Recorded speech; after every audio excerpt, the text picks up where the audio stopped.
Louvado seja nosso Senhor Jesus Cristo. Hoje é dia 21 de abril, estamos na quinta-feira, na oitava da Páscoa. A leitura de hoje é de Atos dos Apóstolos, capítulo 3, versículos de 11 a 26.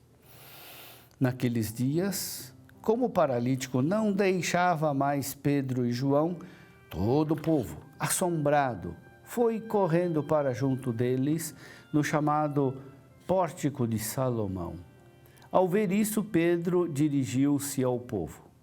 Israelitas, por que vos espantais com o que aconteceu? Por que ficais olhando para nós como se tivéssemos feito este homem andar com nosso próprio poder e piedade?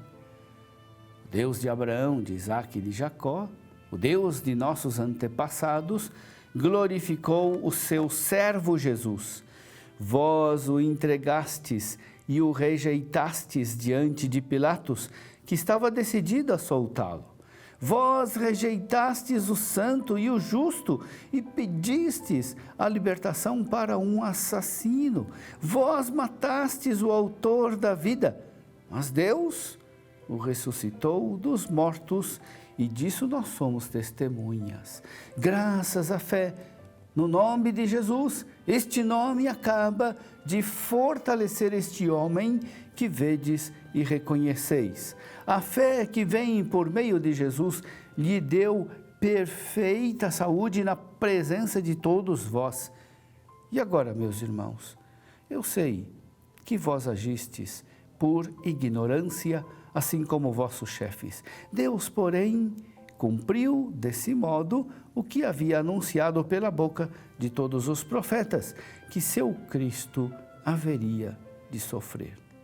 Arrependei-vos, portanto, e convertei-vos, para que vossos pecados sejam perdoados. Assim podereis alcançar o tempo do repouso que vem do Senhor. E Ele enviará Jesus, o Cristo, que vos foi destinado. No entanto, é necessário que o céu o receba até que se cumpra o tempo da restauração de todas as coisas, conforme disse Deus nos tempos passados pela boca de seus santos profetas.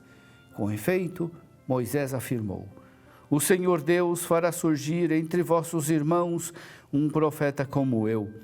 Escutai tudo o que ele vos disser. Quem não der ouvidos a esse profeta será eliminado do meio do povo. E todos os profetas que falaram, desde Samuel e seus sucessores, também eles anunciaram estes dias.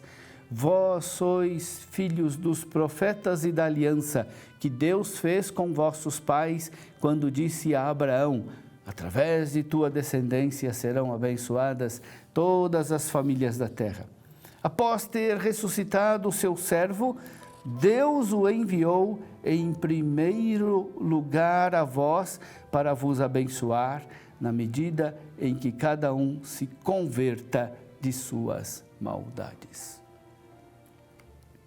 Meu irmão, minha irmã, a leitura que ouvimos é o segundo discurso de Pedro. Com esse discurso, Pedro repete os conteúdos do primeiro discurso, ou seja, repete a acusação do delito da morte de Jesus, a explicação do desígnio de Deus e o chamado à conversão. Este segundo discurso não é mera repetição do primeiro. Nele, Pedro introduz uma série de elementos novos. Por um lado, é mais compreensivo, pois reconhece que os judeus mataram Jesus por ignorância.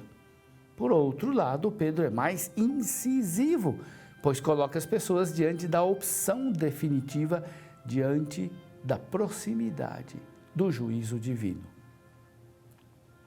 Pedro começa seu discurso dando o sentido verdadeiro do milagre que foi realizado por seu intermédio. Homens de Israel, por que estáis admirando o que aconteceu? Por que ficais olhando para nós, como se tivéssemos feito este homem andar com nosso próprio poder ou piedade?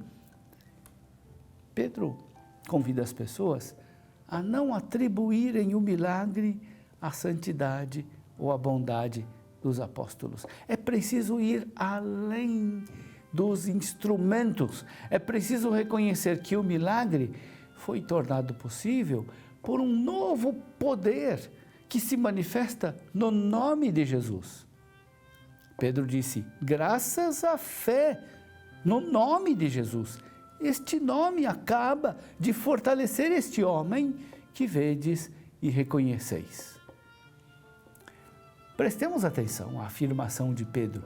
É o nome que curou o paralítico. Falar do nome significa falar da pessoa de Jesus. Falar e agir em nome de Jesus significa contar com este novo poder salvador e curativo que Deus fez aparecer em nosso meio.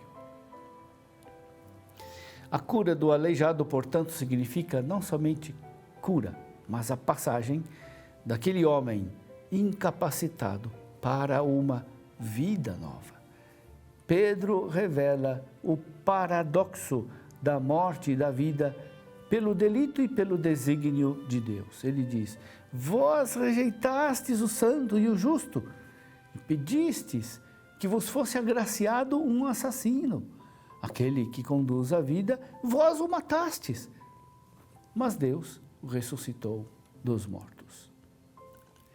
Em outras palavras, Pedro afirma, pedistes a vida daquele que havia dado a morte e pedistes a morte do Senhor da vida. Mas Deus deu a vida ao que tinha morrido e dá vida a todos os que creem em seu nome. Essa é a obra maravilhosa de Deus, a obra da Páscoa. A nós que matamos, Deus responde, dando-nos a vida nova em Cristo, que foi morto pelo nosso delito, mas que foi ressuscitado por Deus em vista da nossa salvação. Deus faz do nosso delito a ocasião para uma comunicação ainda mais abundante da sua graça. Ele vence o nosso pecado, que causou a morte de Jesus, com a ressurreição de Jesus e com a nossa ressurreição.